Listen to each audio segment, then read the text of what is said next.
¿Qué tal, amigas y amigos? Un gusto saludarles nuevamente. Estamos en el podcast de Carlos Abreu y en esta ocasión tenemos la visita aquí en Jalapa, Veracruz, de Magda Zulema Mosri Gutiérrez.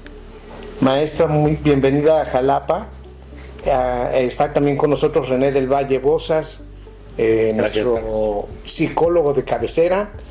Y comentarles que nuestra invitada, Magda Zulema, es presidenta de la segunda sección de la Sala Superior de la Comisión para la Igualdad de Género del Tribunal Federal de Justicia Administrativa y fuerte aspirante a ocupar un asiento en la Suprema Corte de Justicia de la Nación. Magda, bien, tu trabajo, vemos que estás visitando muchos puntos de la República Mexicana. Bienvenida a Jalapa, y dentro de esto pues vemos que traes un perfil muy ad hoc al tema que a nosotros nos llama mucho la atención, que es la situación del sector empresarial. Y dentro de eso, bueno, también ver qué propuestas en estas visitas que estás haciendo a nivel nacional vas a abonarle a la propuesta de la Suprema Corte de Justicia de la Nación para tener una nueva cara, una nueva forma de llevar a cabo la justicia. Qué gusto, Carlos. Gracias por la oportunidad de platicar de estos temas tan importantes, porque el futuro de México sí depende en gran medida del trabajo que realizamos desde la justicia, los órganos jurisdiccionales. Gracias, René, también. Qué gusto estar con ustedes. Y sí, simplemente les diría garantizar que se respete un Estado de Derecho. ¿Para qué? Precisamente para generar condiciones para recuperar la confianza de aquellos que acuden a la justicia cotidiana, los temas que tanto importan a nuestras familias, pero también recuperar la confianza al dar la certidumbre jurídica a aquellos que generan inversión, empleo, desarrollo económico, aquellos que dan seguridad social a las y a los mexicanos. Entonces, simplemente en la medida en la que tú eres garante del fortalecimiento del Estado de Derecho, se generan condiciones de bienestar para todas las personas. Ahora, ¿qué hacer precisamente para lograr esta certidumbre jurídica? Para que nosotros podamos recuperar esa confianza. Ahí es donde está el tema. Podría platicarte muchas cuestiones que directamente desde una ponencia como servidora de la justicia, ya sea ministra o cualquier otro cargo jurisdiccional, se tiene que hacer, pero también no podemos quedarnos simplemente en hacer el trabajo que debe ser de excelencia y cabal, sobre todo a la altura de lo que exige nuestro país en este momento, sino que hay que hacer muchas otras cosas más para lograr transformar el sistema de justicia y que alcance a todas las personas. Muy bien, muchas gracias, maestra René. Hoy Zulema es magistrada, si no me equivoco, pero sí, tiene una trayectoria, ¿no? Nos platicas para que la gente sepa la trayectoria de Zulema. Pues qué bueno que me dices, porque queda claro que yo no vengo a improvisar, y esta decisión, que ha sido un acto de suma reflexión y responsabilidad, no es algo aventurado o una cuestión que se me ocurrió, qué padre poder llegar a la Corte, perdón. Es un acto de suma responsabilidad. Quien decide hacerlo debe tener claro que hay que dar un valor agregado, hay que elevar esta eficiencia y sobre todo el prestigio de los órganos jurisdiccionales, porque es un trabajo de todas las autoridades del Estado mexicano. Entonces, yo siempre digo, soy una mexicana que ha tenido muy claro mi vocación de servir a México. Desde muy joven tenía claro que iba a estudiar Derecho. Yo puedo decir que para atreverse, y sí lo digo, atreverse a ponerse enfrente del mundo, porque tengamos claro que las decisiones de la Suprema Corte en estas relaciones con los otros poderes del Estado, donde juntos tenemos que dar esta certidumbre jurídica, y en particular los órganos jurisdiccionales, estas decisiones tienen una injerencia, tienen un impacto en los mercados internacionales, en la geopolítica. Por ello digo que tener una formación académica de excelencia es lo mínimo, es lo básico que cualquiera de una manera consciente que se atreva a querer llegar en este momento histórico, político, que hay grandes desafíos en el país, pues es lo básico que debemos de tener, formación de excelencia, para poder darle ese valor agregado de tu formación a la Corte.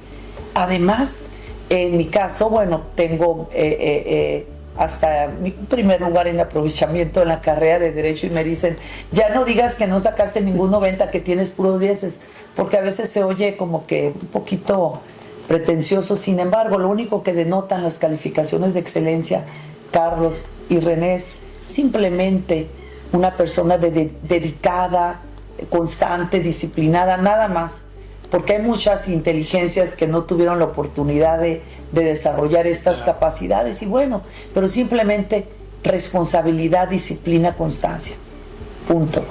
Y bueno, así lo hice también en la maestría, en temas de política pública, gestión pública, gobierno, cómo funciona la administración pública, cuáles son las problemáticas de los particulares y qué hacer para que esas hermosas abstracciones jurídicas que dicen la Constitución, los tratados, eso tan bonito que dice la ley, qué hacer para que se traslade al áspero mundo de la realidad que viven muchas personas. Pues esto es la política pública, gestión pública, analizando una serie de cosas. Bueno, y tengo un doctorado donde en la UNAM, con mención honorífica, que verdaderamente es una satisfacción haber logrado esto en esta universidad, que es la Universidad Nacional de nuestro país, en la UNAM, donde yo hice una teoría jurídica inédita. Entonces, pasando de este tema, que además soy académica, he escrito obras por esta teoría jurídica, he coordinado otros libros, he participado en muchas otras, he dado clases, soy una activista en temas de derechos humanos, sobre todo para hacer posible la igualdad y no discriminación, que es otro trabajo adicional a mi función de magistrada, donde pues he dado cuenta al Estado mexicano de mi compromiso para sancionar la corrupción. Fui la primera que dijo que hubo estafa maestra en México. Fui la única que se quedó señalando los argumentos por los cuales sí hubo estafa maestra. Soy la magistrada que siempre ha estado muy presente en evitar la evasión fiscal, la elusión fiscal y sobre todo también en otros asuntos ordenar la reparación de derechos humanos. Entonces, yo tengo 35 años trabajando en el Estado mexicano, en los distintos poderes del Estado, los últimos más de 15 años sirviendo como magistrada. Y digo esto porque trabajar en otros espacios te da una visión distinta. Pues una cosa es ser juzgadora, perfecto, pero tu visión se complementa cuando has estado dentro del Estado en acción por dentro, ¿En diseñando políticas. Aparte del Trabajé en el gobierno del Estado de Sonora, trabajé en el gobierno federal mexicano en el ISSSTE, trabajé en el gobierno del Distrito Federal cuando era el ingeniero Cuauhtémoc Cárdenas diseñando políticas públicas, empecé en la Procuraduría de Justicia del Estado, y menciono, porque es muy largo hablar de esto, porque me quedé claro desde los 18 años que empecé a trabajar que cada expediente, cada asunto, pues es una historia de vida. Hay dolor, violencia, expectativas de las personas que son las partes, pero también se afecta a la familia, a la sociedad. Entonces, cuando tenemos un expediente de una empresa, pues hay todo un tema de los empleos, del desarrollo económico detrás del expediente. Entonces, es un trabajo de muchos años, por lo cual yo digo, yo no vengo a improvisar, ni vengo a aprender, porque el aprendizaje institucional cuesta, y cuesta mucho. ¿En el Poder Judicial solamente ha sido la magistratura? En los órganos jurisdiccionales, sí. Cuando era joven, estaba en la carrera de Derecho, empecé en la Procuraduría, después llegué al Poder Judicial del Estado. Yo no tenía título de licenciado en Derecho. Hubo una oportunidad después de irme a un fideicomiso muy importante en el Estado. Pero bueno, regreso a los órganos jurisdiccionales como magistrada de sala regional en el Tribunal Federal de Justicia Administrativa en Tijuana en el 2009. Después hubo un concurso de oposición entre todas las personas que ya éramos magistradas o magistrados, que implicaba exámenes de conocimientos, revisaban el desempeño jurisdiccional Así es como llego a la sala superior, mediante concurso de oposición, dejando claro cuál era mi compromiso con la justicia por México. Y solo decir, cuando llego a la sala superior en el 2012, pues me quedó claro que tenía que hacer algo más, ese extra que tenemos que hacer, e impulsé la creación de la Comisión para la Igualdad de Género. Yo le llamo, llegué a sembrar la semilla de la igualdad. Y esto implicó mucho trabajo, más de 1000 cursos y talleres de capacitación, entre muchas cosas, para lograr esas sentencias con perspectiva. ¿No dices que Zulema ha tenido experiencia como dar clases, nada más en la UNAM o dónde? En la UNAM, di clases académicas en la UNAM, también en un instituto de capacitación dentro del Tribunal Administrativo, donde he dado clases como maestra por algunos, pues varios semestres, varios años. Y bueno, ha sido una tarea también muy importante dar este conocimiento, regresar, porque pues aquí es una aportación, un servicio social. ¿El color morado es por alguna significado? Bueno, pues es el color de la boleta en la que estoy participando. ¿Qué número? Es el número 21, de la boleta morada. Zulema 21, boleta morada. Sí, ¿tú sabes por qué viene el color morado? ¿Por qué? Bueno, pues han visto a las mujeres que a veces salen a marchar y traen prendas de color morado, distintivos, color morado. Es el color que nos representa, recuerda la lucha de las mujeres por lograr la igualdad de derechos y oportunidades, por luchar contra la discriminación y violencia. Entonces, es el color distintivo del 8 de marzo, efectivamente. Es el color distintivo que usan en memoria a las mujeres que murieron calcinadas en una fábrica en Nueva York en 1857, en una fábrica textilera. Estaban encerradas, no pudieron huir, no pudieron escapar porque, pues, o sea, por las pésimas condiciones de trabajo, y la mayoría migrantes. Entonces ellas utilizaban tintes color morado y bueno, quedaron las paredes tiznadas de color morado, y esto nos recuerda precisamente esta lucha, la memoria, en memoria de esas mujeres y de muchas otras que han trabajado, luchado, levantado la voz para lograr la igualdad. ¿Y por qué, en este caso, los veracruzanos, porque estás en el estado de Veracruz, seguramente has visitado otros lugares, por qué los veracruzanos tendrían que votar por Zulema? Porque yo no vengo a improvisar, yo vengo a ofrecerle a las y a los mexicanos el compromiso del que he dado cuenta a favor de los derechos humanos. Nosotros hemos emitido sentencias con perspectiva de género gracias al trabajo que impulsé desde el Tribunal Federal de Justicia Administrativa, la licencia de paternidad, las sentencias condenando el acoso, el hostigamiento sexual, la violencia obstétrica, sentencias ordenando que se den pensiones a los hombres, que eran los concubinos o cónyuges, pues que sobrevivían a la muerte de las mujeres trabajadoras.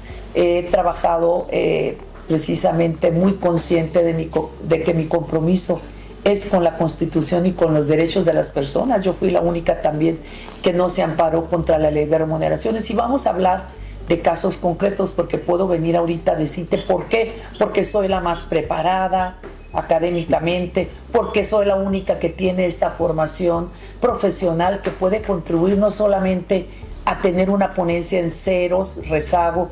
Yo tengo la certificación en mi tribunal de que me quedo con 0 rezago cada año. Además de esto, tengo el conocimiento para poder contribuir a una nueva política. Yo creo que es la primera política pública en materia de justicia en el país, que permita una nueva cultura de la legalidad, que permita eliminar esos incentivos que dan lugar a la corrupción. Entonces, soy la que tiene la formación, la preparación, la experiencia. Yo no vengo a improvisar ni a aprender a ser jueza, pero yo te diría con actos, con casos concretos. Por eso te dije, fui la primera y la única que dijo, hay estafa maestra en México, porque hubo estafa maestra en México. Y ahí están los expedientes, y quien dude, vamos a abrir los expedientes, ahí está.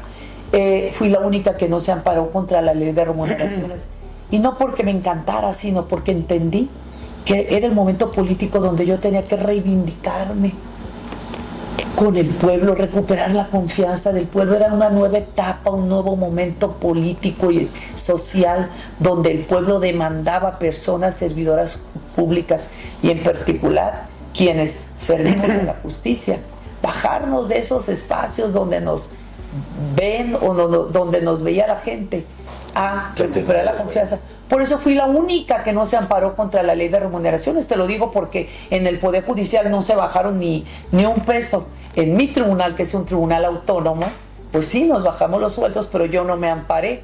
Fui la única que no se amparó. Entonces, vamos hablando quién es quién aquí, claro. Vamos hablando por qué estamos aquí.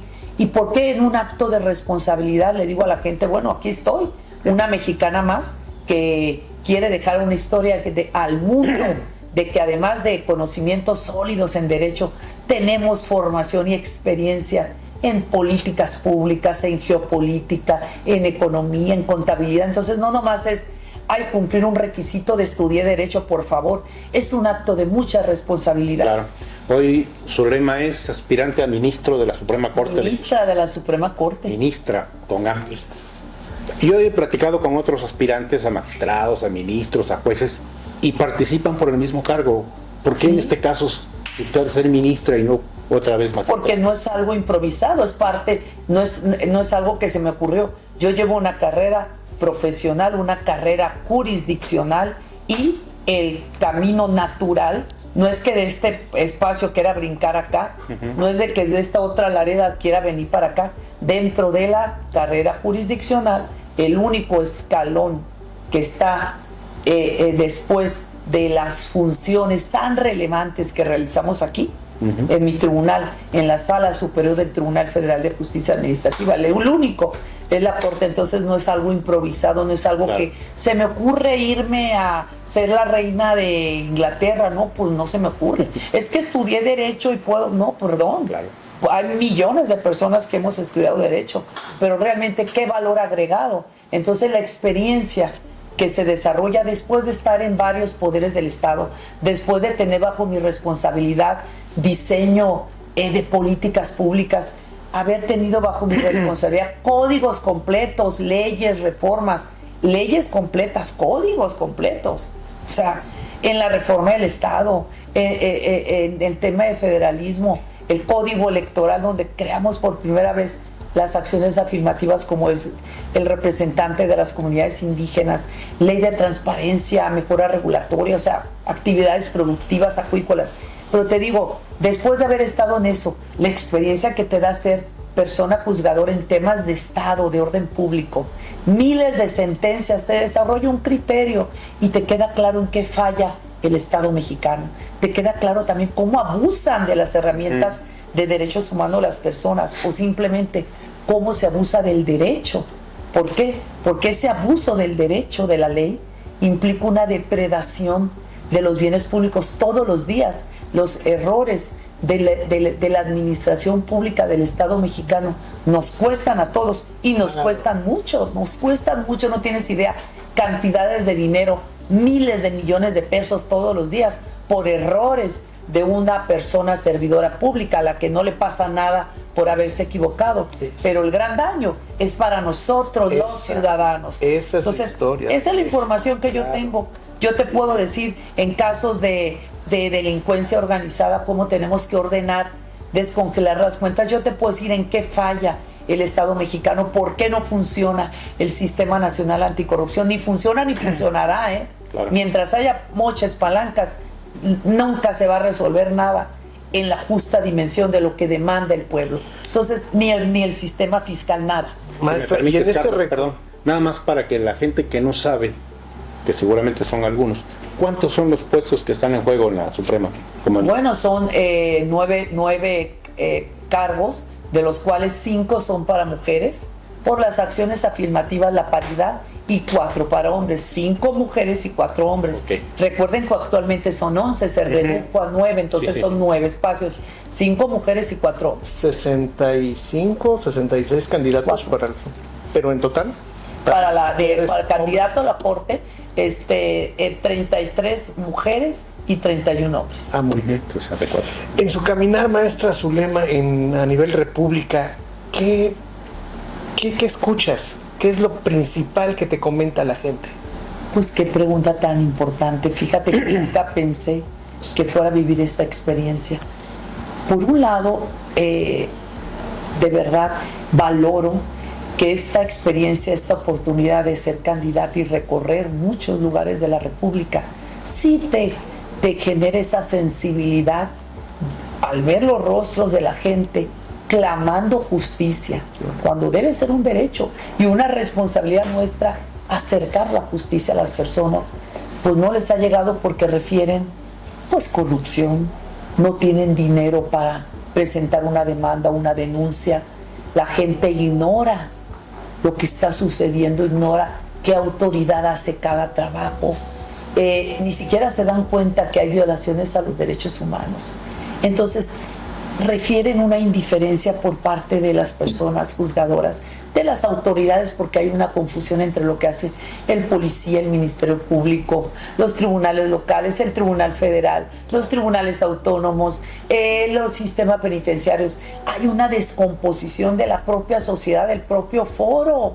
Es una serie de incentivos perversos y eso es lo que refiere la gente. Pero sobre todo, yo creo que la justicia social, al ver la pobreza abrumadora, nos duele. La discriminación, la violencia, la pobreza, son temas que realmente, pues dices, te sensibilizan, pero ¿sabes qué? También me genera una gran preocupación de quiénes van a llegar a estos cargos.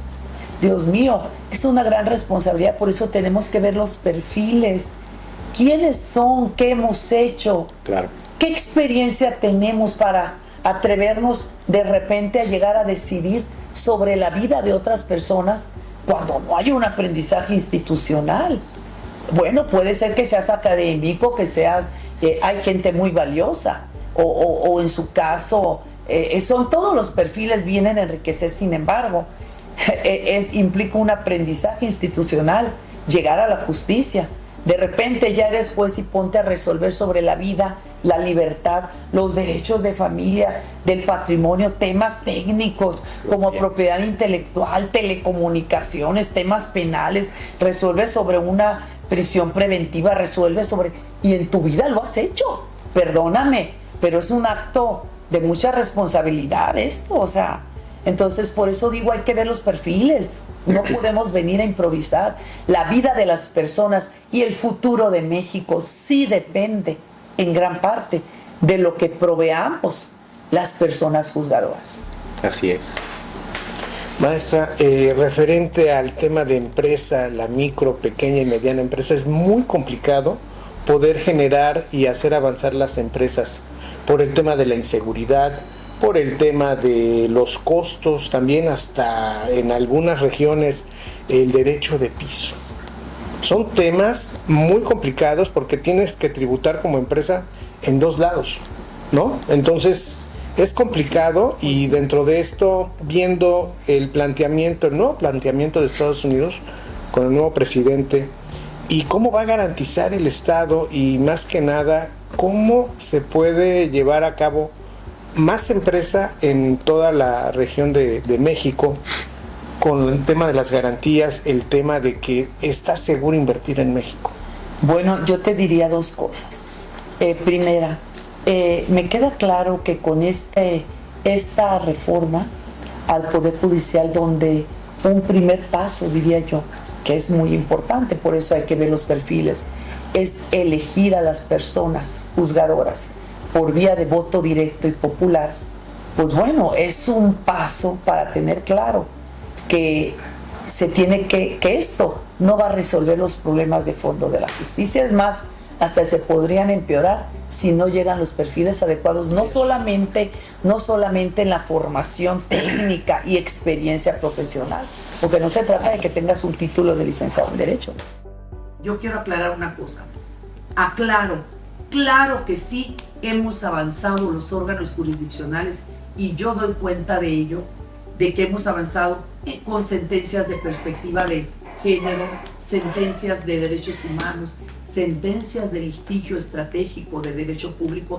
Nos hemos preparado más de 10 años, 15 años, constantemente capacitándonos para desarrollar estas herramientas de derechos humanos, pero para asegurar que lleguen a quienes lo necesitan, personas con discapacidad, migrantes, mujeres, niños.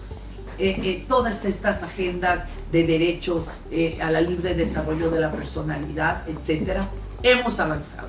Pero las sentencias de los tribunales no son suficientes para colmar esta expectativa del pueblo de que haya una mejora en la provisión de los bienes políticos que el Estado mexicano está obligado a dar: justicia común, bienestar, prosperidad, democracia, libertades, simplemente transitar sin miedo en la calle. Entonces, ¿a qué me refiero? Esto no lo va a resolver, pero es un primer paso para tener claro que a partir de aquí tenemos que trabajar en un modelo de cambio institucional dentro del Poder Judicial. Tenemos que hacer una nueva política en el sistema de justicia que abarque a aquellas otras autoridades que forman parte de estos eslabones o estas cadenas: las fiscalías, los que hacen las procuradurías de la defensa de los menores, los que hacen trabajo social, las policías, el sistema penitenciario, las barras de abogados, la sociedad, la política pública que tienen que hacer todas las autoridades. Si no se replantea una nueva relaciones de relacionarse aquí, unas formas de nuevas relaciones de convivencia entre las personas y de relaciones con el poder, esto no va a cambiar. No se van a destruir esas estructuras o condiciones que dan lugar a la corrupción.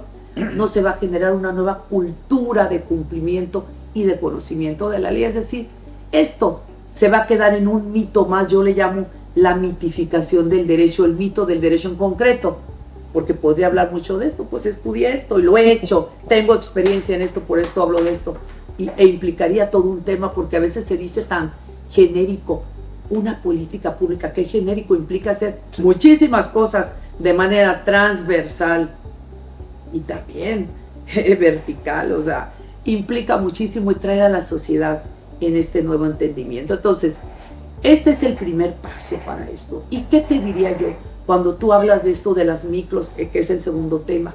Las micro, las pequeñas empresas, etcétera. Los órganos jurisdiccionales proveemos certidumbre jurídica y es importante dejar claro que necesitamos recuperar la confianza de aquellos que requieren justicia social, los derechos económicos, sociales, culturales, ambientales, que se otorgue, imparta justicia, como lo dice la Constitución, pronta, completa, expedita, imparcial, dentro de los términos y plazos que señala la ley, porque los juicios duelen, enferman psicológicamente, trascienden de manera desproporcionada a la tranquilidad, a la salud de las personas, y hay muchas personas que pierden la vida y jamás les llegó la justicia. Eso es por un lado. Y por otro lado, lo de las pequeñas micro, que decías tú, micro, pequeñas empresas, yo ya te dije que hay que recuperar la confianza, darles garantías de que vamos a otorgar certidumbre jurídica, pero esto no es de manera automática por cambiar por la vía de elección popular. Depende de la formación, de ser personas inquebrantables, que tengamos un compromiso con el Estado de Derecho, simplemente con México y con las personas. Y yo te diría otra cosa.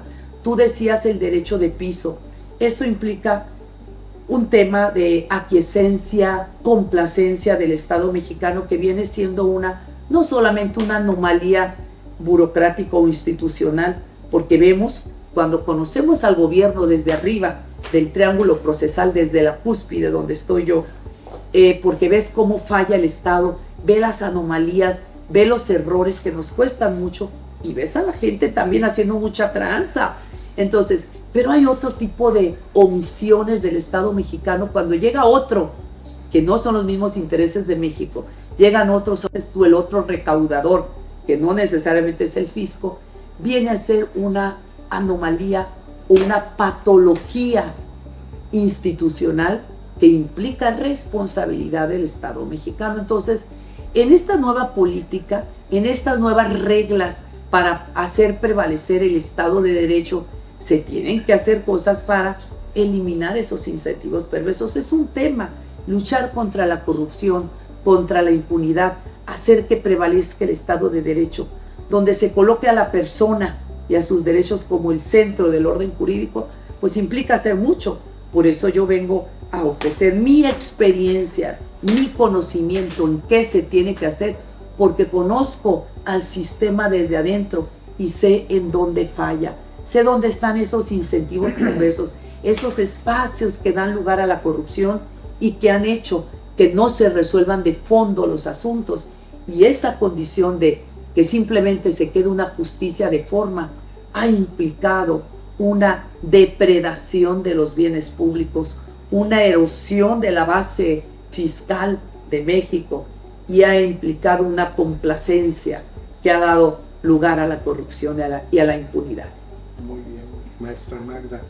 Pues no sé, una última pregunta porque se nos va el tiempo Ya, como agua. creo que se prolongó demasiado. Solamente le pediría si nos dice contacto, redes, correo, para que la gente pueda conocer más a Zulema o consultarla. Yo tengo el número 21 en la boleta morada. Yo les diría a las personas que próximo 1 de junio pues es un día muy importante porque por primera vez vamos a elegir a quienes imparten justicia.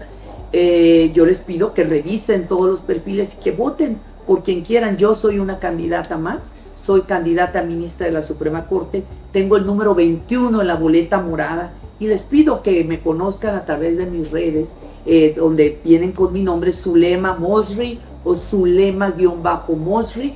Tengo el número 21 en la boleta morada y es importante participar porque lo que deriva en este proceso es el futuro del país, el futuro de tu gente, de tu familia, y queremos que la justicia llegue a tu casa, a tu colonia, a tu escuela, a tu comunidad. Queremos hacer justicia en serio. Por ello, yo te recuerdo que este 1 de junio vota 21 en la boleta morada. Muy bien, muchísimas gracias, maestra Magda.